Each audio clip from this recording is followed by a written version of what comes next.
Para sutresna budaya basa Jawi. Sugeng pepanggihan malih kalian Subadi Prawata.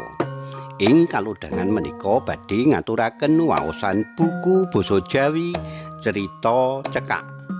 Anggitanipun Gunata Sapari. Kanthi irah-irahan tlutuh isih netes saka wit karet.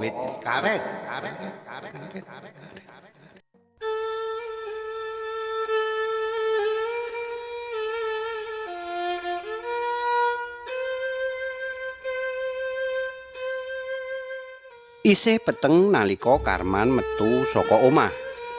Angin subuh ing plantungan Kendal njlempit mlebu sela-sela klambi butute. Nanging dheweke ora ngresel. Awake wis kulina karo hawa adem. Kaya uga wis kulina karo lara ing geger lan sikil sing saben dina digawa mlaku ngubengi kebon karet sing dawa nglangkai alas. Ember logam tuwa goyang-goyang ing tangan kiwa. Ing pinggire ana pisau sadap sing salah siji sisihe wis ketul. Esuk iku Karman ora akeh omong, mung nyekel pundak bojone. Rojana sing lungguh mbraidi rambut anak wadone sing paling cilik. Sadurunge banjur mlaku nabrak ampak-ampak tipis menyang kebon duweke perusahaan gedhe panggonan ngendi uripe gumantung saka netes-netese tlutuh saka tatu wit karet. Karman wis krasa dina kuwi bakal abot. Langite peteng banget kanggo ukuran mangsa ketiga. Ambu udan wis ngambang, nanging Karman ora bisa milih. Anake 5 isih sekolah, 2 SMP, 3 isih seneng main layangan nek mulih saka SD. Butuh seragam, buku, sego lan kadang jajan sing ora mesti bisa dituku. Nyadap karet kuwi dudu gawean sing njanjeni. Rega karet munggah mudhun, luwih akeh mudune.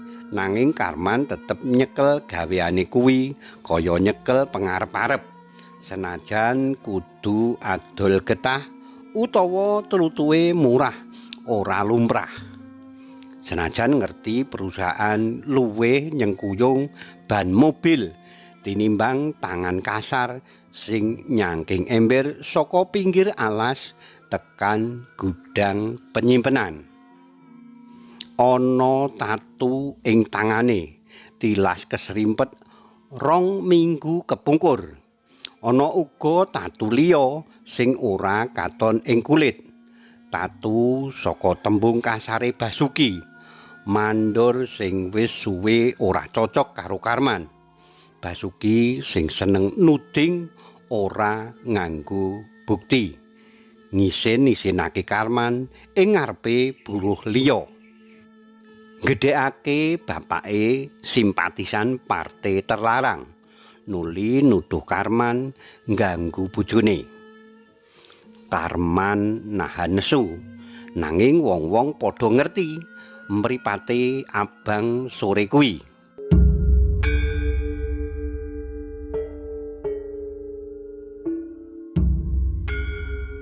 Wiwit ribut karo Basuki kuwi, Karman dadi luwih meneng. Nanging esuk tetep budal. Nggawa peso, nggawa ember lan mulih awan nganggo awak sing luwih kesel saka wingi. Sore kuwi srengenge alon-alon mlebu kulon. Rojana nunggu ing emper. Kaya biasa, anak-anake wis mulih. Ambune ketela godhog ngisi pawon. Nanging ora ana suarane Karman saka adoh. Sore malih dadi bengi. Bengi malih dadi subuh. Karman ora bali. Rojana nyoba takon tangga, takon kanca-kanca buruh. Ana sing ngomong, Karman terakhir katon ing barak tuwa cedhak lembah ing kidul kebon. Liyane mung geleng-geleng lan nyebut jenenge lirih. Ora ana sing ngerti tenan. Bengi sabanjure ana wong ngetok lawang. Wong loro. Seragame peteng. Ana lambang kehutanan ing pundak. Rojana sempat ngarep-arep bakal ana kabar apik. Nanging raine wong loro kuwi ora nuduhake pengarep-arep. "Oh, Mbak Rojana," ujare salah sijine. "Kita nemokake mayit ing lembah cedhak jalur lor. Kita yakin kuwi bojomu." Rojana ora sempat takon, ora sempat nesu, ora sempat nangis. Awake langsung ambruk ing lemah, ing antarane ambu ketela lan lampu cempor sing padange kentel nggantung ing pojok omah.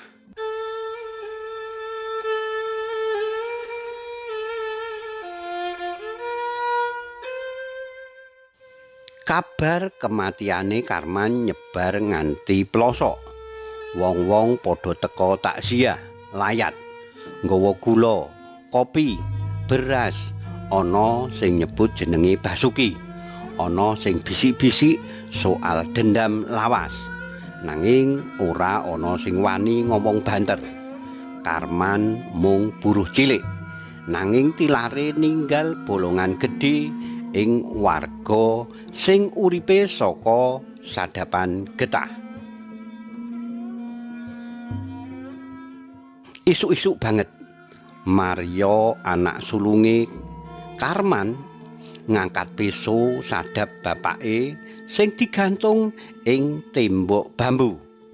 Dheweke ngerti wiwit dina kuwi gilirane sing budal sadurunge fajar lan mulih nggawa ember abot. Ing wit-wit karet kuwi tlutuh isih netes alon. Saben netesane ana luh, keringet lan kenangan soal bapak sing ora nate milih nyerah. Wis meh 2 sasi Karman dimakamake. Nisane isih anyar. Kayu sing dipahat sapintere Pak Salam, tukang gawe keranda. Ing omah Rojana meneng, sinau nampa takdir minangka bagian saka urip. Saiki dheweke kerep lungguh mandeng pojok dalan lemah sing biyen diliwati bojone saben esuk. Ora ana maneh swara lawa, mung tapak udan lan bayangane. Mario sing saiki lungguh kelas 2 SMP, ora akeh ngomong, isih sekolah. Isih nuntun adik-adike sinau. Kadang menyang kebon, nyadap wit-wite tangga sing welas asih nyilihake lahane. Nanging ing mripate Rojana ngerti ana tatu sing ora bisa diobati godhong sirih utawa wedang jahe. Tatu kuwi jero lan Mario malih dadi menengan. Nanging esuk iku kabar ngagetake teka saka kebon sisih kulon. Basuki ditemokake mati ing cerak Pondok Jaga. Awake glimpang ing lemah teles. Ditutupi godhong-godhong karet gugur sawengi. Ana tatu-tatu ing dadane, uga wetenge. Piso sadap isih nancep ing lambunge. Wong-wong padha teka ndelok meneng wae. Ora ana sing nangis, mung guneman alon lan mripate padha takon tanpa swara. Polisi teko awan, ngleboni pondok, nggali lemah, njupuk pisau, nulis-nulis jeneng. Ora akeh sing omong, senajan kabeh ngerti akeh sing duwe alasan sengit marang Basuki. Rong dina sabanjure Mario ditangkep. Rojana lagi mepe klambi ing tali tambang nalika polisi telu teka. Dheweke mung bisa nyekel klambi teles wektu anake digiring metu tanpa saukara tembung. Mario malah ora sempat nganggo sepatu. Raine tenang, nanging tangan kiwane gemeter.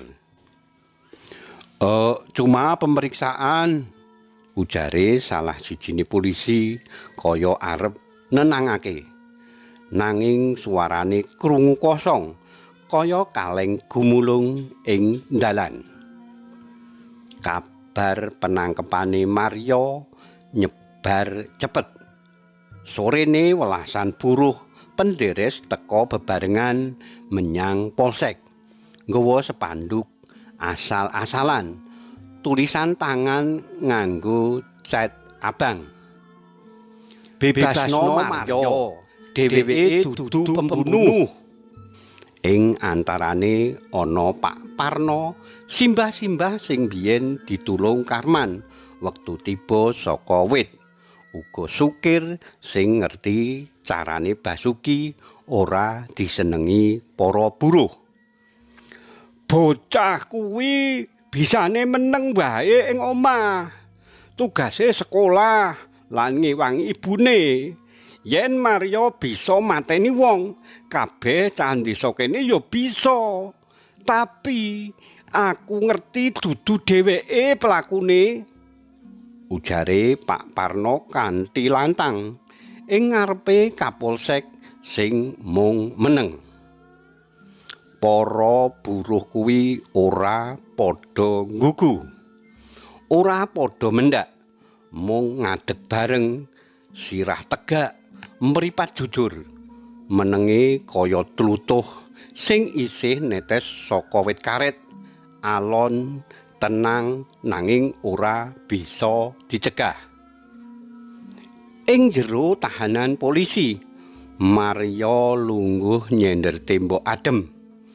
Dipikir bapake, raine bapake dadi wewayangan nalika esuk sore uga nalika terakhir mesem karo menehi tela godhog. Dheweke ngerti wong dewasa mikir akeh, motif, dendam, nesu, keadilan. Tapi sing dheweke ngerti uripe mbiyen apik-apik wae. Banjur bapake lunga, banjur Basuki mati, lan saiki dheweke lungguh ing kene. Ing jaba udan alon-alon tumiba. Tlutuh karet tetep netes saka wit tuwa. Dina-dina lumaku kaya biasane. Nanging ing desa cilik kuwi Tatu isih ngenteni mari mbuh kapan. Lan Mario senajan mung bocah umur 14 taun wis dadi simbol saka pitakon sing durung ana jawabane. Sapa sing pantes nemtokake bener lan salah nek tatune wong cilik dianggep ora penting. Karipta dening Gunata Sapari. Cariyos menika kapetik saking kalawarti basa Jawa Jaka Lodang nomer 2 tanggal 18 Oktober 2000 selangkung ing Ngayogyakarta. Matur nuwun awit kawigatosanipun saged pepanggihan malih wonten ing cariyos-cariyos sanesipun. Matur nuwun. Nuwun.